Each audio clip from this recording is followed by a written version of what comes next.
All right, guys, today's episode is going to be all about the benefits of doing less work and getting better results with intentional training and programming.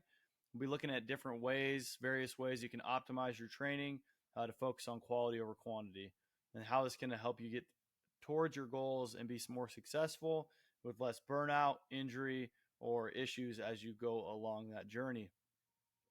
So, the latest research and what we have experienced by working with our athletes is that really the ideal thing to do with your training is do the least amount of work as possible to drive adaptation. So, as long as you are making adaptations, making positive changes towards your goal, the less work you can do and continue along that path is ideal.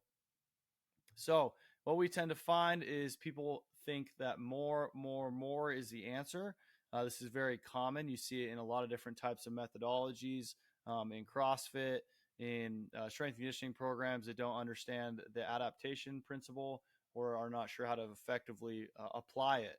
So when you go into training and you go into your workouts, and the idea is that you need to be able to do more, and that's the one thing you're tracking as indication of getting better, you are more likely to run into A, burnout, and B, overtraining, which can result definitely in injury and issues for either yourself or your athletes. So, one thing we want to challenge you to do is start to look at your training intelligently in a way that is progressive and with a focus on recovery. So, the importance of rest and recovery are arguably even more important than your training, right? So, in training, to break it down, you are going to be doing movements and exercises that will, for lack of better terms, break down your body. So it's going to actually hurt your body in a way. And what's going to happen is your body's going to recover and come back stronger from that.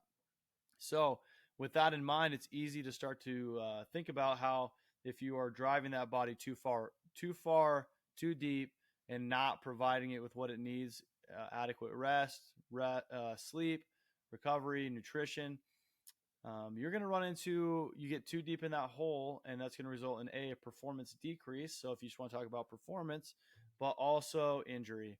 So going through your training and running into nagging injuries all the time. And we see this very commonly with our youth athletes. Typically they only spend an hour and a half to 3 hours a week with us. But outside of that, they are doing a lot between sport practices, multiple sports, club sports. Athletes can potentially be doing, 3 to 4 hours of strenuous exercise or movement a day. And then what we tend to find is most of them are sleeping very minimally, having a hard time going to bed, on their phones, on social media, staying up till 1 or 2 a.m. and then getting up before school. So they're getting 5 or 6 hours of sleep. And if you really look into it, it's pretty crazy. The risk for injury goes up by a percentile that you would not believe. I'd have to go in and look that up to look at it again, but I believe it's somewhere in the 30 to 40% range of a higher increase of injury if you're not getting enough sleep and nutrition. So if the ability to perform is important to you beyond just the training, you are definitely going to want to take a very serious approach to your recovery protocols and what you're doing to make sure you have a good sleep routine, you're eating enough food, and you're maximizing the work that you're doing in the gym. Now, that time I would suggest taking away from your training. So spend less time training and more time recovering, especially if you are someone that is hard charging 5-6 days a week. You could definitely probably make more progress by taking a day of training out a week and focusing on getting your body back in line and ready to go. So some tips for that, it would be have a developed training program or plan.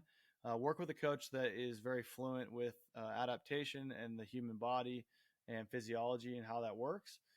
Making sure your coach is spending time educating themselves on that is imperative if you're going to do training from them.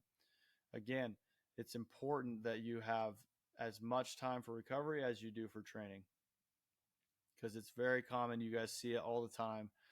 People are dealing with nagging injuries, get injured, or hop into something and go very extreme for a short amount of time, have something come up, an injury, or just can't hack it, and then get set back all the way back to base level ground zero.